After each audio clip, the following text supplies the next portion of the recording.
Yeah. Allegedly, yes, because we saw pictures and yeah, the pictures, right? Well, of course, it's allegedly because we didn't see the action actually happen. So correct. A lot of things, anything might have happened. So yeah, but the fact of the matter is, Aqua United went to Kano. Of course, they won. It was a good game. You know, the Kano fans, of course, Mike Kabari, you know, the Aqua United coach, he's a homeboy and everything.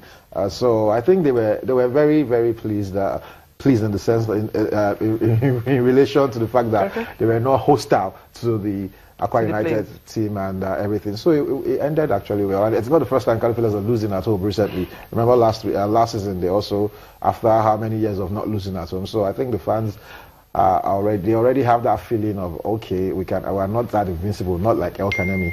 You know, we are not that invincible. We can actually, sometimes the result might go against us. Yeah, so the LMC obviously have to situations to deal with now as soon as possible. The one between Kano Pillars and Aqua United and Katsina and Eimba. Yeah. Okay. Both, all of them. Okay. Yeah. Okay, let's move to a better one now. But then it's not really looking pretty.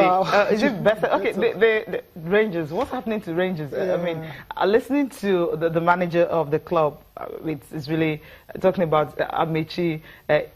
Ezeaku, I mean, you feel he actually wants to cry because he didn't understand why Rangers just couldn't win. They were leading by 2 goals, but somehow they just allowed that to slip. And if you check the game, I discovered that maybe at a point they slip up. Now, I was just told that the assistant referee that was attacked, you know, we have the picture of him right now. That's the picture right there. I mean, this is really not looking good at all. You know, when you win a game, just go home and be happy. And if you check the Twitter handle of Kano Pillars, they actually tweeted that no to violence, that they are not really happy, you know, with what the fans did after that game. So it tells you a whole lot that some of these clubs are not happy about that. But then the fans can really make it look good for them and not go ahead and start, you know, this violence and all that. Well, they said I'll read just a statement from Kano Pillars now. We're waiting for the one from LMC, but Kano Pillars already have one. They say Kano Pillars unreservedly condemn the behavior of the individuals involved in incidents during today's fixture against Aqua United. And there's a picture that they said Kano Pillars management, players and fans are against violence. So this happened, but there's a reaction from there. But I think, as you said, LMC needs to make a statement and condemn this and see how they can sanction these fans more. Maybe just tell this team, they already have the rules, but then you can see how you can apply more. Play behind closed doors for the rest of the season. If you do that in the next games that are left, you have about 20 games more to go. Then you know that next season when you come back, no matter what happened in the game, you know the fans will obviously not want to do that because they're going to lose money. They're going to lose the spectators that usually, you know, ginger them up to win games in Kano. And aside that, LMC actually coming out to do something. You know, you just read out the statement from Kano Pillars and everything. I think they should also start sensitizing their fans. You know, a result is a result. Nothing will change it. You know, we've seen calamitous refereeing all over the world. Remember the World Cup qualifier? I think Senegal, South Africa. Yeah, of course. The referee has been stripped. He's been demoted. A whole lot of things have happened to him. You know, but they didn't start fighting.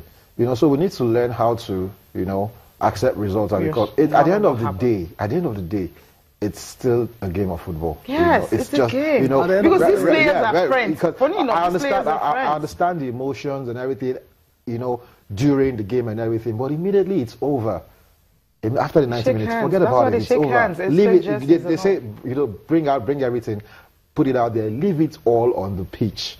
Afterwards, after the game, you know, we can all smile and be happy. Okay. I think the clubs really need to come out and sensitize their fans, you know, tell them, you know, maybe leaflets, pamphlets, something, try to educate them, seminars and everything, let them know. Especially those clubs where you have a huge amount of people coming to see games every week in, week out. Yeah, another thing is I think maybe the security men that usually are at the games and all, after the game, their job does not end there. Yeah, maybe they can actually, just wait until all the fans may have left, because these things usually happen outside the stadium. So I'm sure when they discover that the security guys are not around and they see the referee, they just pounce on them, and that's really not looking good at all. So security men needs to actually secure the players, officials, and everybody until everyone has left the stadium. Yeah, but surely they know these things now. They know, but they're not doing it. So I mean, if they do more, I think we won't be having issues like this. Like the bus, for instance. You know, remember, was it FA Cup or but it was the FA Cup, Manchester United bus that was attacked. We know it wasn't as bad, as what we saw with Eyimba, no, because you have security men who were around to actually curtail that.